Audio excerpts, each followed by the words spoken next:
All right. You got another EA story Yeah, we here. can stay on. We can stay on EA. We've talked a little bit about Madden this show already. It's odd that I'm the one to bring up a sports story or sports related story. Two sports stories. I know. But this comes courtesy of Aaron Garst over at GameSpot. I believe he's a freelancer. Colin Kaepernick is returning to the Madden franchise.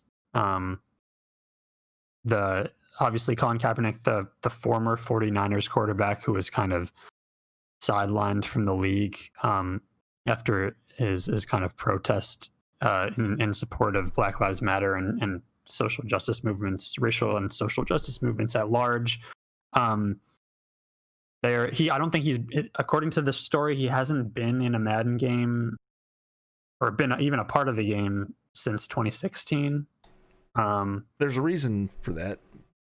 Sure, go ahead, please. And that is that he hasn't been in the league. Yeah, since 2016. Yeah, he has been a free agent for that duration, which is an interesting wrinkle to this story. He is returning to the game, but you can kind of move him to whatever team you want. He can become a part of whatever team you want, which I gather is probably an element of Madden anyway when you kind of mix and match players.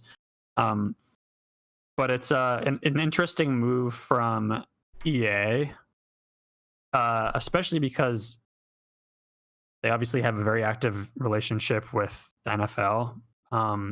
The article wisely acknowledges that, like, it's not just Kaepernick's like likeness and kind of presence that's been missing from the games. It's like his name was literally removed from lyrics of songs in the games in prior years, which they have since apologized for. But him returning in this capacity is certainly interesting, and then the story over at GameSpot kind of shares the broader kind of PR message that Madden put out there.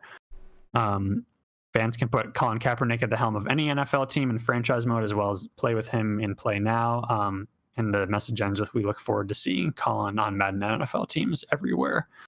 I just thought this was an interesting story in light of a lot of things that have been happening, not just in games, but within the broader context of society. Colin Kaepernick is a figure that, even for someone like me who doesn't actively watch football or really pay a lot of attention to professional athletics, is a figure that looms large because of kind of, he has become a broader symbol for kind of outspoken athletes and kind of social justice initiatives within athletics from players specifically.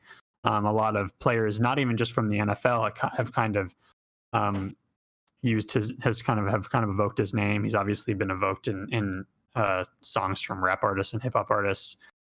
So to bring him back to the NFL, to bring him back to Madden, not the NFL, in this capacity is certainly interesting and probably a very wise PR move from EA.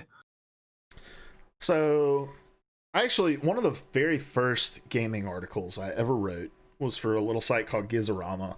I don't even think the article's up anymore, but it was about how Madden could take the lead in certain issues that the NFL failed to take the lead on, and it was in response to, and I accidentally shared my screen while I was searching for his name because I didn't want to get it wrong. But in 2015, there was a Cowboys player named Greg Hardy that was pretty. He was accused of domestic assault, and it was like pretty substantiated that he had done this thing. And I basically just wrote this article about how, like, look, Madden is a force of its own, apart from the NFL. Like, yes, it is that there's like a symbiotic relationship between Madden and the NFL that has to exist in order for Madden to have its relevance, but it's not a relevance that can easily be taken away by the NFL because of the fan base that it has on its own. And that I wrote about how, like, Madden should take responsibility and say, look, even though the NFL isn't taking any action against Greg Hardy to keep him from playing in this league, Madden should say, we don't want him anywhere near our game. And this is kind of the converse of that, like where, you know, the NFL is still, for all intents and purposes, like blackballing Colin Kaepernick, and keeping him out of the league. And so Madden is stepping in and using their social clout or to make a kind of their own like judgment and ruling within it. And I am all about that. I think it's a cool gesture. I think it's a cool move, and I think it's a rectifying move after a lot of the things that Madden did in order to remain compliant with the NFL's wishes. The NFL dictates a lot of what Madden can and can't have in their games. Like, there's no like late hit penalties there. If you play Madden, you'll notice there's no concussion injuries that happen in the game because the NFL forced them to remove concussion injuries from the game. So this is cool for Madden to like go against the grain of the NFL in some ways, even though the NFL is starting to warm up to the idea of Kaepernick again, and even Goodell and all of his slimy, sliminess is talked about how they did Kaepernick wrong. So I'm saying all this to caveat the next thing I'm going to say, which is the rating that they gave him in the game makes absolutely no sense. It's like really weird. Like, they gave him an 81. So in Madden, it's 1 to 99 is your rating scale, and it's a composite of like all of your stats put together into this overall rating.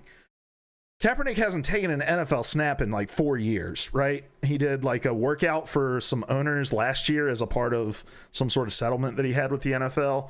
But he hasn't seen on-field action in over 4 years. But yet he's more highly rated than 13 starting NFL quarterbacks in the game, including former NFL MVP Cam Newton, which... So is this based on his stats from prior to him? I don't know what it's based on, because, you know, like, so they'll base like the rookie stats on like their college, like the rookie ratings on like college stats and their combine, and then they'll do like the NFL's on their previous year's performance and stuff like that. Well, Kaepernick hasn't played for 4 years. Mm-hmm. There has to be some like degradation in ability from not having played against NFL talent for 4 years. So it's like, as much as I love the story and I love seeing Kaepernick back in Madden, and I think it's a good move, like, it's just weird to me as like a fan of Madden that they released this guy who's like so highly rated and he's going to get picked up by a bunch of people in their franchises. Like, just a strange move in that regard. And that's like neither here nor there in the grand scheme of the conversation, but I'd be remiss if I didn't at least bring it up. So for me, this was it would be one thing if they just removed him from the game, but when I read that they had removed him from the song lyrics too, that was just a level of removing from the game that was a little over the top. And I'm glad it happened, that they're bringing him in the game. But I'm also not going to strain my arm patting him on the back for it, because this is very much this decision to go against the grain wasn't made until it became a lot more popular to go against the grain. And so, you know, I'm glad it happened, but I'm also like, great job on these guys. But I will say great job on consumers on being the type of people that will drive a corporation to do the right thing. That will make, we always say that, you know, if you want to change what these game companies do, you hit them in the wallet. And it's good that the Madden audience is something they've looked at and evaluated as an audience that would like to see this. Mm-hmm. Also, it's worth pointing out, so that as part of that, this kind of bringing him back, they've also added a bunch of new player celebrations, and one of them is the Black Power fist. A company understanding what that symbol means and the context in which it exists is different than the story we talked about last week with Ubisoft. I mean, this is still ultimately like a corporation, like, profiting off of Black Lives, in this case, digital Black Lives, and a symbol of a social movement. But it's worth pointing out that it is in the game as well.